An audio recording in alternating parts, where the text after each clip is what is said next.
No one in the expedition expected that the first thing to greet them inside the obsidian ancient hall would not be treasure, but a sword. It wasn't resting on a stand.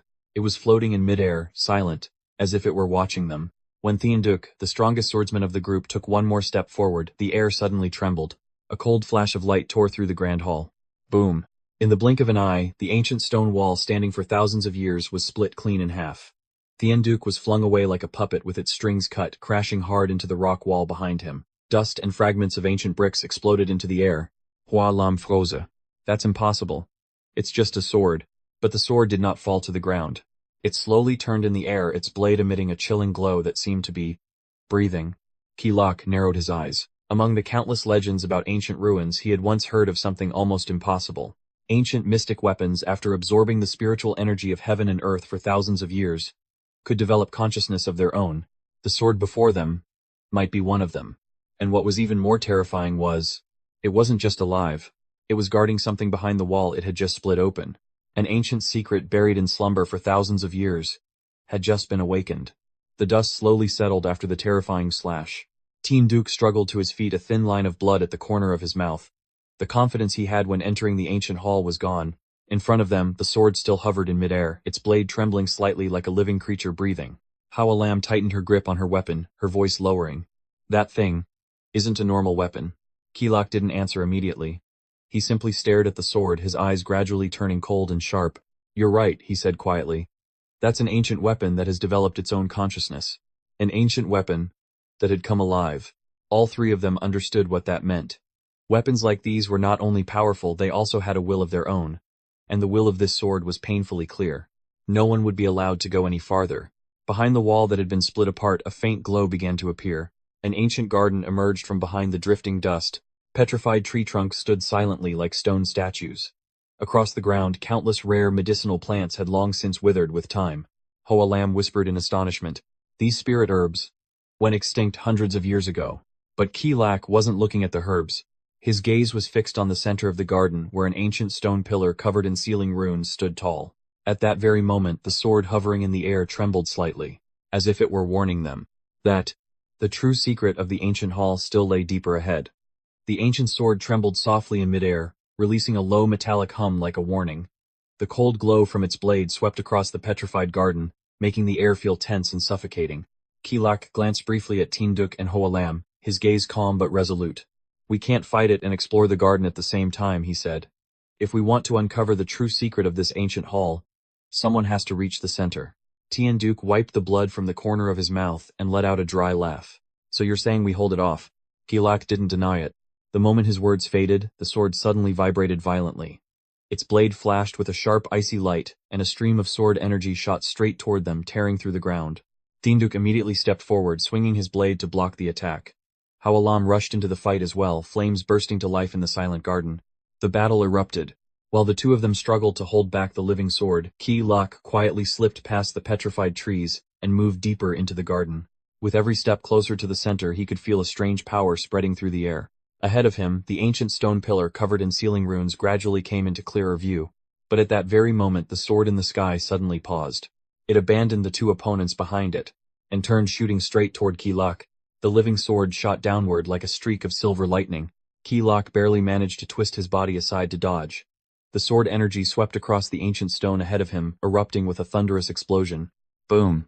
Cracks began spreading across the surface of the stone pillar covered in sealing runes. From behind, Thienduk and Hoa Lam rushed forward as well, trying to restrain the frenzied sword.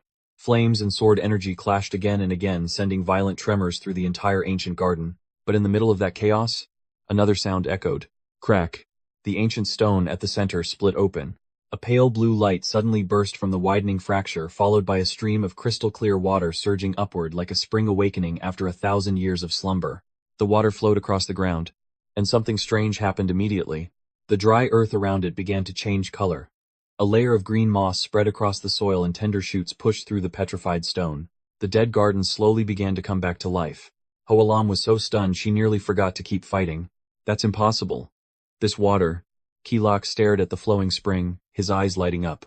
He whispered as if he had just uncovered an ancient secret. The origin spring. A legendary source of water said to nurture life and restore the spiritual energy of the world.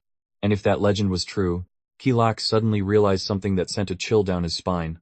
That living sword might have been born from this very spring. The moment the origin spring burst from the ancient stone, the living sword suddenly froze in midair. The blade trembled violently as if it had just sensed a familiar source of power. Then it shot straight down into the spring.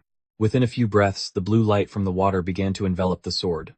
Streams of spiritual energy swirled around the blade like a small vortex. The air in the garden suddenly grew heavy. The Induk's expression changed. This isn't good. It's absorbing the power. And indeed, the sword slowly rose into the air again, but this time its aura was completely different. The blade radiated an overwhelming pressure that caused the ground to crack beneath it. A slash came crashing down. Boom. The Induk was thrown back dozens of steps.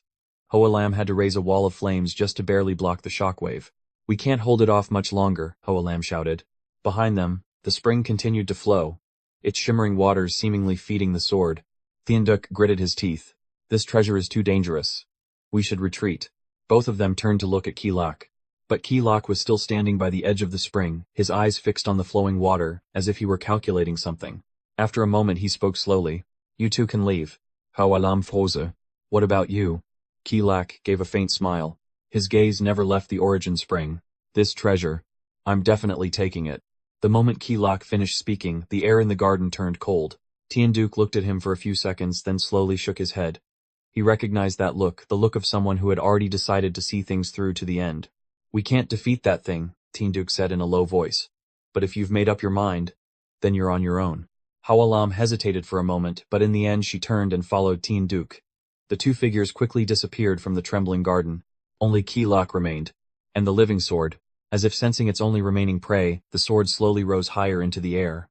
The blue glow of the origin spring reflected across its blade, forming enormous spirals of spiritual energy. The sky above the garden darkened. In the air, a massive phantom of an ancient warrior gradually appeared, both hands gripping the sword's hilt as if it were returning from a distant memory. An overwhelming pressure descended like a collapsing mountain. Keelak looked up. Even he could feel the crushing force pressing down on his body. The phantom warrior slowly raised the sword high. One single strike. A strike carrying the will of its ancient master accumulated for thousands of years.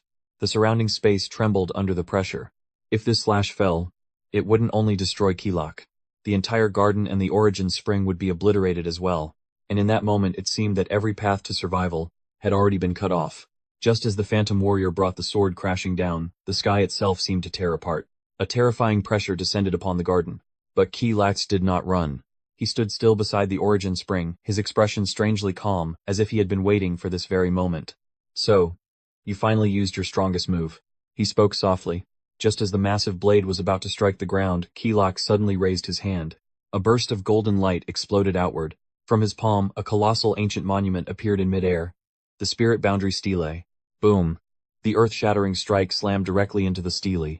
Space trembled violently. But the attack was stopped. The living sword froze in midair. At the same moment, Keelak took another step forward. One treasure alone wouldn't be enough. Behind him, an ancient dark gold bell appeared, the heavenly Huang bell. A deep chime echoed through the air. Buong. The sound spread like ripples across water, causing the sword to tremble violently. But Keelak still wasn't finished. 3 streams of icy light suddenly appeared in the sky. The triad swords of the frozen domain descended at the same time, forming a massive array. In an instant, a sealing barrier snapped shut. The living sword was trapped in midair. For the first time in thousands of years, it could not move. Keelak looked up at the sealed sword and smiled faintly. The game is only just beginning. The living sword was locked firmly inside the barrier. The spirit boundary stele pressed down from above, the heavenly Huang bell rang with deep heavy echoes, and the triad swords of the frozen domain were embedded in the ground, forming a massive frozen array. The sword struggled violently. Silver light burst out again and again, but each time it tried to break free, the barrier tightened even more. At last, the ancient sword gradually weakened, and was completely suppressed. The garden fell silent once more. Keelak slowly walked toward the origin spring. The pale blue water continued to flow, quietly releasing life energy that slowly revived the entire garden. He crouched down and reached out to touch the surface of the water. A warm sensation spread through his body. So, I finally found it. But Keelak knew very well what lay before him was only the outer flow of the spring. The true power of the origin spring still lay deep beneath the earth. He closed his eyes and separated a soul clone, letting it follow the flow of water to search for the true source of the spring. The real journey had only just begun. Far away somewhere else in the world, a prophet gazed into a sky filled with stars. He whispered softly, "Someone has just touched the secret of life. And that person was Kilak. If you want to discover the true origin of the origin spring, and what is waiting for Kilak beneath the earth, comment 1 and I'll continue the next part of the story.